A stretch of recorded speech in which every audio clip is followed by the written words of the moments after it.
오늘은 교회력으로 성령 강림 주일입니다. 하나님께서 약속하신 성령이 하나님의 백성들에게 임한 날을 기념하는 절기입니다.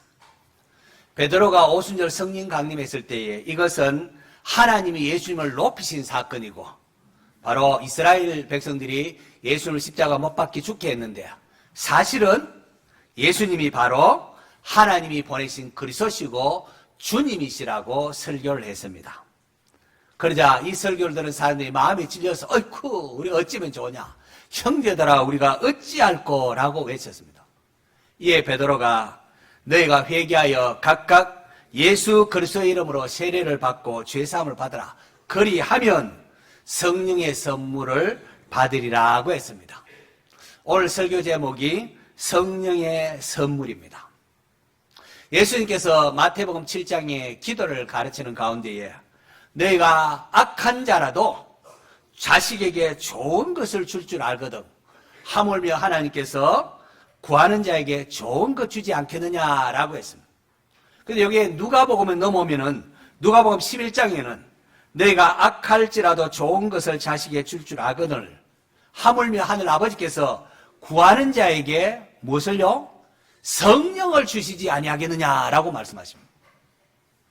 마태복음에는 좋은 것으로 주지 않겠느냐 했는데 누가복음에는 성령이라고 하는 것을 통하여 하나님이 주시는 가장 좋은 것이 성령이구나 하는 것을 알 수가 있습니다. 오늘 예배 드리러 나온 여러분들에게 묻습니다. 여러분이 생각하는 최고로 좋은 선물은 무엇입니까? 이 땅을 살아가는 우리에게는 당장 돈이 가장 중요하고 건강이 중요하다 생각합니다. 가난하거나 사업이 어려운 분들, 참 이 돈이 얼마나 최고의 선물이겠습니까? 질병이나 몸이 아픈 사람들, 건강이 뭐니 해도 건강이 최고야 라고 할 겁니다. 구속되거나 감옥에 있는 사람들에게는 자유가 최고의 선물로 여겨질 것이지요. 연예인들에게는 명성과 인기가 있어야 된다고 그렇게 생각할 것이고, 정치하는 사람이 어쨌든 권력을 차지하는 것을 최고의 선물이라 여길 것입니다. 그랬을까요?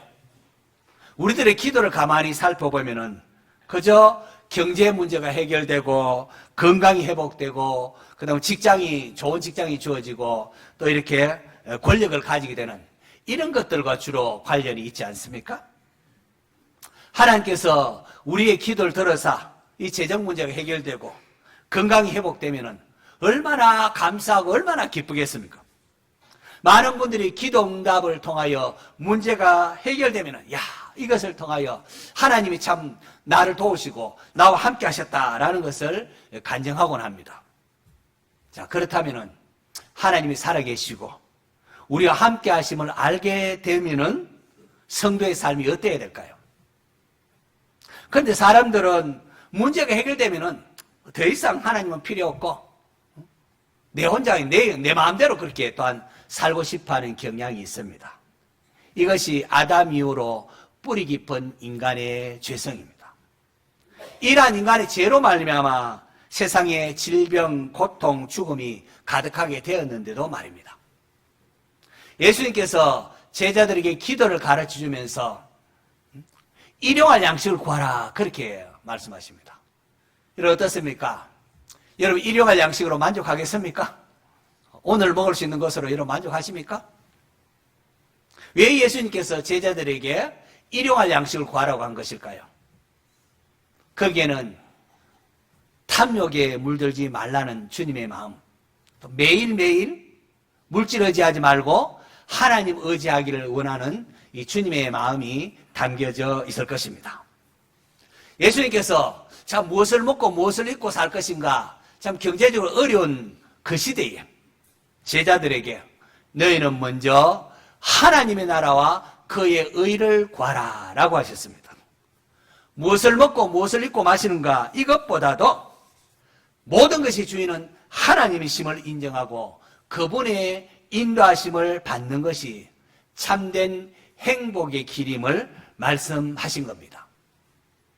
하나님을 떠난 인생은 누가복음 15장에 나오는 탕자인 둘째 아들처럼 당장에는 아버지 재산 유업 물려받아서 나갈 때는 좋았는데 얼마 지나지 않았어. 돼지가 먹는 지엽 열매라도 좀 배를 채우려고 하지만 그것마저도 여의치 않는 신세가 되고 맙니다. 이 땅의 것만을 추구하는 사람은 하나님의 말씀이 들어갈 자리가 없습니다. 예배당에 와서 설교를 듣는데 설교가 귀야 들어오지 않습니다. 예수님을 닮아가는 삶, 성령의 열매, 자기 십자가를 지고 주님을 따르는 것, 하나님을 기쁘시게 하면 이런 일을 해야 됩니다. 이런 것이 나와 무슨 상관이 있는가 이런 마음이 있기 때문입니다. 어떻게 하면은 이 땅에서 사업이 잘 되고 돈을 많이 벌고 어떻게 하면은 건강하게 오래오래 살 것인가 이런 것에 사로잡히면은 신앙은 뭐 뒷전이고 사탄의 유혹에 넘어가기가 쉽습니다. 하지만 그렇게 해서 돈을 벌고 건강을 유지하게 된다 할지라도 그것은 잠시 만족을 줄 뿐 얼마 지나지 않아서 또다시 힘들고 목이 마를 겁니다.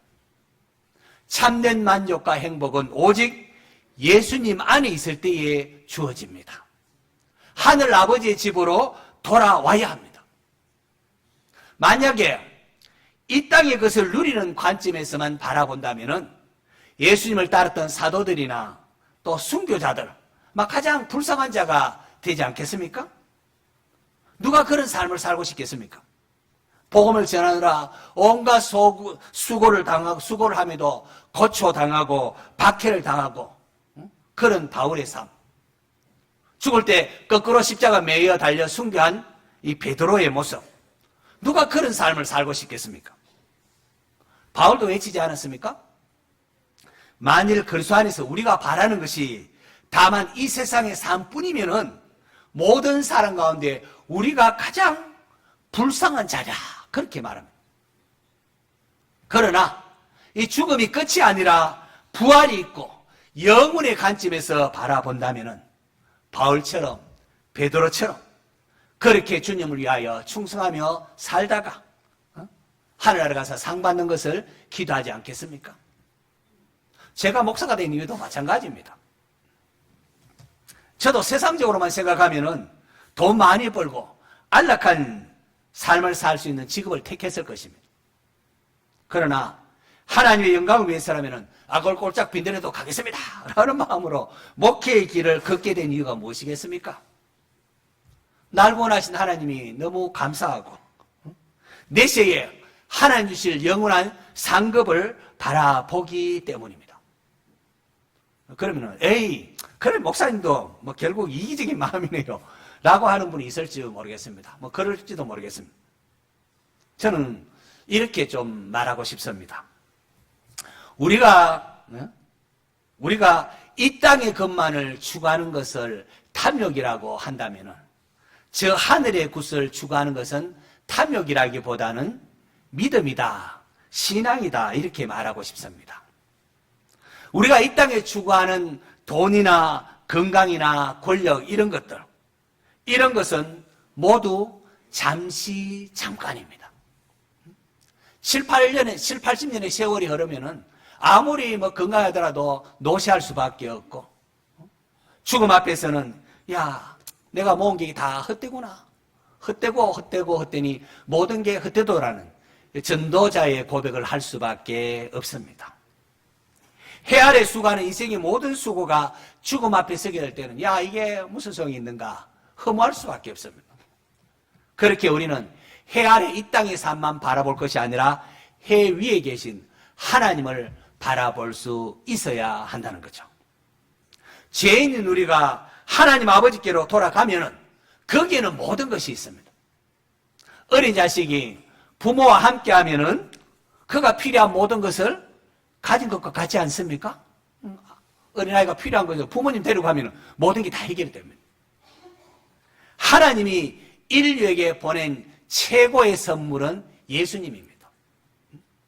하나님이 독생자 예수를 보내주다는 것은 하나님이 줄 수 있는 최고의 것을 우리에게 준 것이요 자신의 전부를 내어주는 것과도 같다 할 수 있습니다. 이 예수님의 이름은 그 뜻이 구원입니다. 구원. 예수님은 자기 백성을 구원하기 이 땅에 오신 하나님의 독생자입니다. 예수님께서 십자가에 피 흘려 죽어주심은 죄인인 우리의 죄를 대속하기 위함이었습니다. 믿습니까? 그 예수님의 또 다른 이름이 임마누엘입니다. 보라, 처녀가 잉태하여 아들을 낳을 것이 그의 이름을 임마누엘이라 하리라. 임마누엘의 뜻이 무엇입니까? 하나님이 우리와 함께 계시다. 예수님의 탄생은 바로 임마누엘의 성취라고 말합니다. 예수님은 우리와 함께하기 위하여 이 땅에 오신 하나님이십니다. 그런데 보십시오. 예수님께서 십자가에 피 흘려 죽어주셨고 죄인인 우리의 죄를 다 대속하셨습니다. 그리고 사흘 만에 사망거지를 깨고 부활하셨습니다. 부활하셔서 제자들에게 자신의 살아나심을 보인 후에, 그런 후에 어떻게 해요? 그들에게 사명을 전하시고 복음 전파를 명하시고 그리고는 하늘로 승천하셨습니다. 지금 예수님 어디 계십니까? 하나님 보좌 우편에 승천해 하나님 보좌의 우편에 계십니다. 그렇다면 세상 끝날까지 너희와 항상 함께 하겠다는 주님의 말씀은 어떻게 된 것일까요? 요한복음에 따르면 부활하신 예수님께서 유대인들이 들어서 문을 잡고 있는 제자들에게 나타나셔서 너희에게 샬롬, 평강이 있을지어다, 두려워하지 말라, 평강이 있을지어다, 그렇게 말씀하시고는 제자를 향하여 숨을 내쉬고는 성령을 받으라. 마치 아담을 흙으로 빚으시고는 숨을 부름으로 말미암아 산 사람이 된 것처럼 예수님께서 두려 떨고 있는 자들에게 숨을 내쉬며 성령을 받으라고 하십니다. 그리고 사도행전 1장에 보면은 예수님이 하늘로 승천하시기 전에 제자들에게 예루살렘을 떠나지 말고 내게 들은 바 아버지의 약속하신 것을 기다리라. 아버지의 약속하신 것을 기다리라. 아버지의 약속하신 것이 무엇일까요? 요한은 물로 세례를 베풀었지만은 너희는 몇 날이 못 되어 성령으로 세례를 받으리라. 아버지 약속하신 것이 성령으로 세례를 베푼다는 겁니다. 오래전 하나님께서 요엘 선지자에게, 요엘 선지자를 통하여 범죄하는 유대 백성들에게 메뚜기 떼 재앙을 선포하게 하셨습니다. 메뚜기 떼 재앙으로 이스라엘 백성들이 모든 곡식들 다 갉아먹게 고난받게 하셨습니다. 그때 백성들이 자기의 잘못을 하나님 잘못했습니다 하며 회개하니까 하나님 마음이 막 동해지셨습니다. 회개하니까 잘못을 뉘우치고 회개하니까 하나님 마음이 동해지셔서 백성들이 막 불쌍해서 내가 메뚜기 떼가 먹은 횟수만큼 내가 다 갚아주겠다 그렇게 하십니다. 그리고는 더 나아가서 더 크고 놀라운 축복을 약속하시는데 그게 뭔가 하니까 그 후에 내가 내 영을 만민에게 부어주리니 라고 하십니다. 성령을 보내겠다는 겁니다. 이건 예레미야 선지자가 말한 새 언약과 관련이 있습니다. 때가 이르면 새 언약을 맺게 되겠다고 했는데요. 그 새 언약은 더 이상 하나님의 율법을 돌판에 새기는 것이 아니라 우리의 마음판에 새기는 것이라고 합니다. 어떻게 그것이 가능합니까? 우리 안에 성령님을 보내서 친히 하나님의 뜻을 깨닫게 하시고 또 마음판에 우리가 하나님의 뜻을 새기겠다는 겁니다.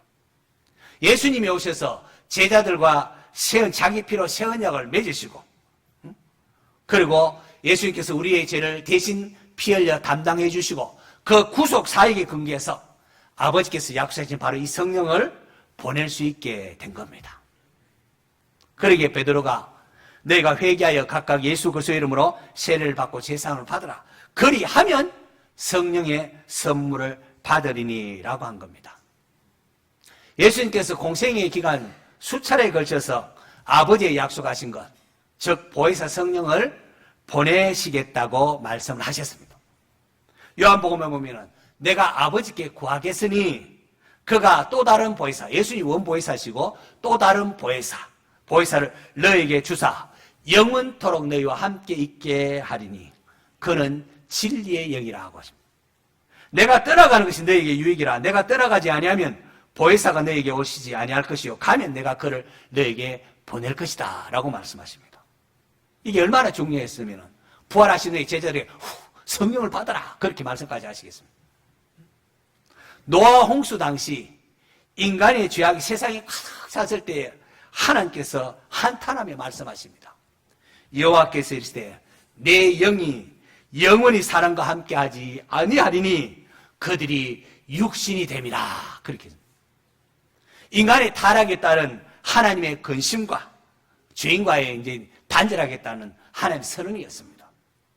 그런데 이러한 인간에게 하나님께서 다시금 성령으로 함께 하신 사건이 오순절 성령 강림입니다. 창세기 6장이 죄로 인하여 성령의 임재가 떠난 비극의 시작이라면, 하나님의 영이 사람도 함께 하는 비극의 시작이라면, 사도행전 2장에 나오는 오순절 성령 강림은 예수 그리스도를 통한 죄사함과 그 구속의 은혜에 기반한 성령이 다시금 우리 안에 임하게 되는 회복의 역사라는 겁니다. 6월절 양 잡을 때 예수님께서 체포되어 십자가에 달려 죽으셨습니다. 그리고 6월절이 지난 안식 후 첫날이 초실절인데 그날에 예수님께서 부활하셨습니다. 그리고는 부활하신 주님께서 40일간 제자들에게 나타나 보이시고는 성천하셨습니다. 예수님이 성천하신 후 10일째 되는 날, 바로 오순절입니다. 그 오순절 날 제자들이 모인 곳에 성령이 임하셨습니다. 하나님이 약속하신 성령이 임하십니다. 호련히 하늘로부터 급하고 막 강한 바람 같은 소리가 집에 가득했고 마치 불의 해같이 갈라지는 것들이 보이면서 각 사람의 위에 임했습니다. 그리고는 그들이 각 성령 충만을 받아서 성령이 말하게 하심에 따라서 다른 나라 언어들, 방언들을 말하기 시작을 했습니다. 그러자 오순절을 맞아서 예루살렘에 올라왔던 많은 사람들이 그 소리를 듣고 이게 뭔가 싶어 찾아오다가는 다 놀랍니다.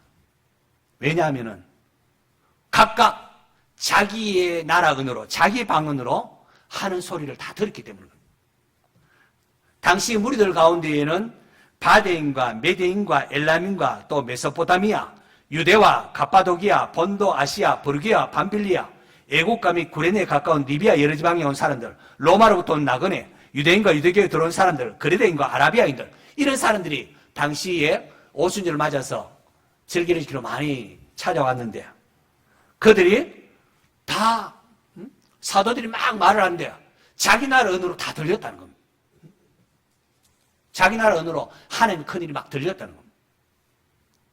우리는 여기서 바벨탑 사건 이후에 하나님의 저주를 받아서 나누어진 언어가 오순절 성령 강림으로 인하여 하나로 회복되는구나 하는 것을 볼 수가 있습니다.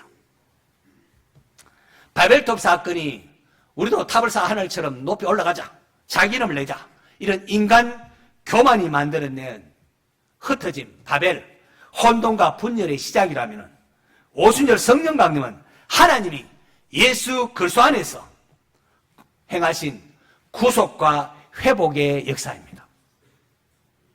바벨탑 이후에 인간들은 흩어졌고 죄로 인하여 관계가 깨어지며 세상은 혼돈과 파괴의 역사로 가득하게 됩니다.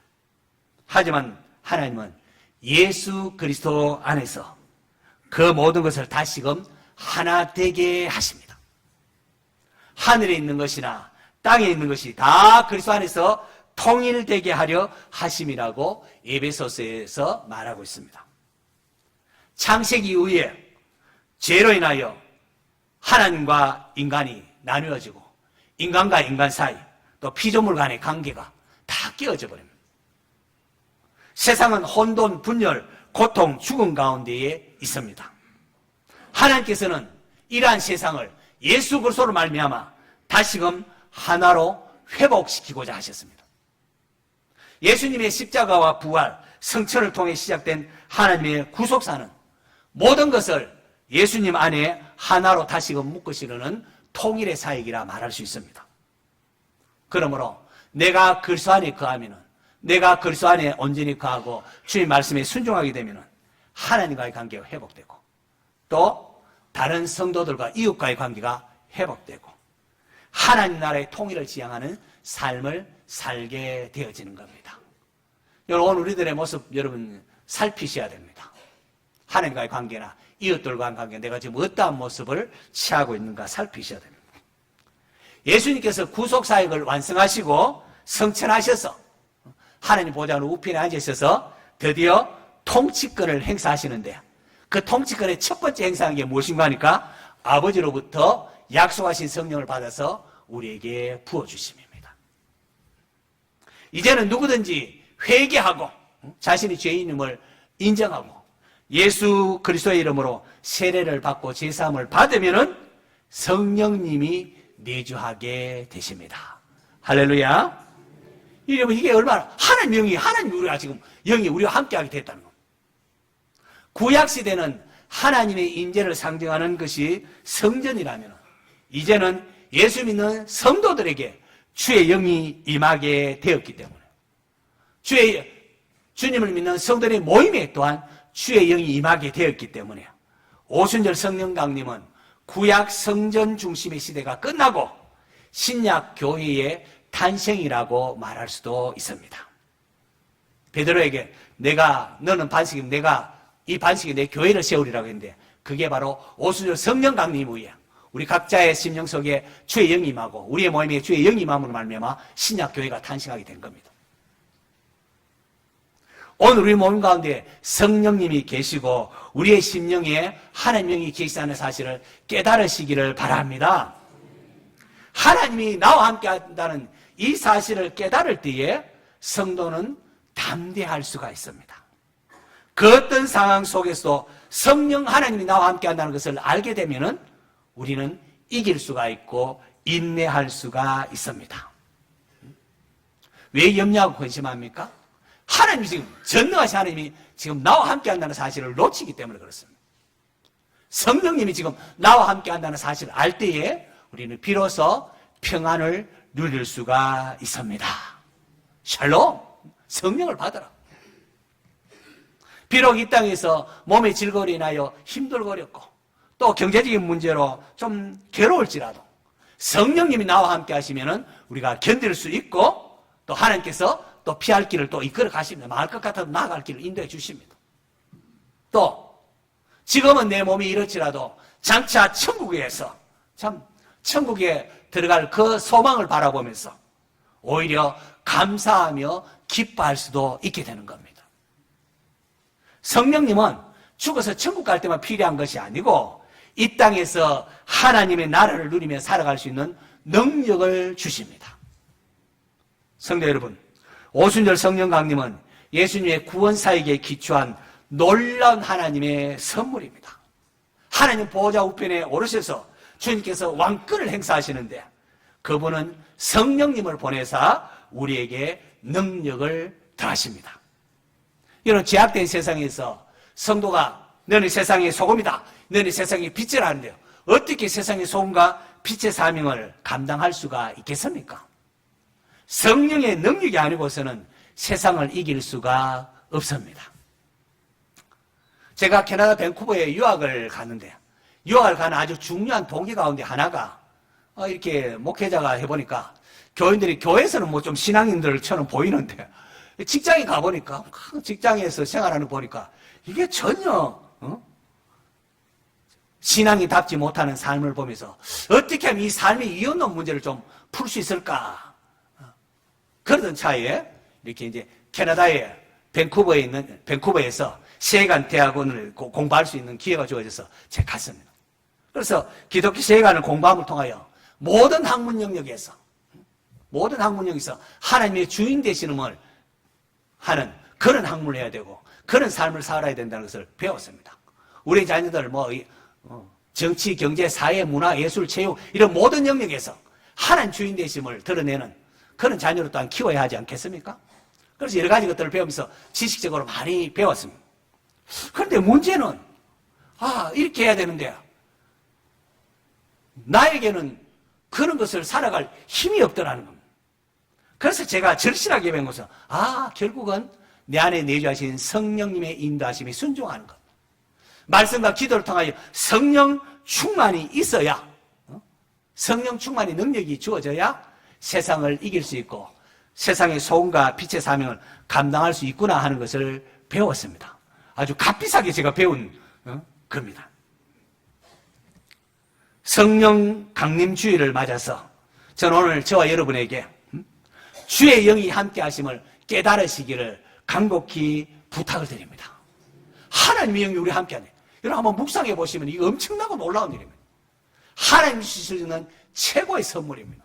하나님 지금 나와 함께 한다는 것. 구약시대는 성령님 물론 있었죠. 구약시대도 물론 성령 역사하셨지만 특별히 왕이나 선지자나 제사장 같은 사람들에게 기름 부어 성령이 임하실 때에 한시적으로 그들의 사역을 감당할 수 있게 했습니다. 그것도 성령이 떠나가기도 합니다.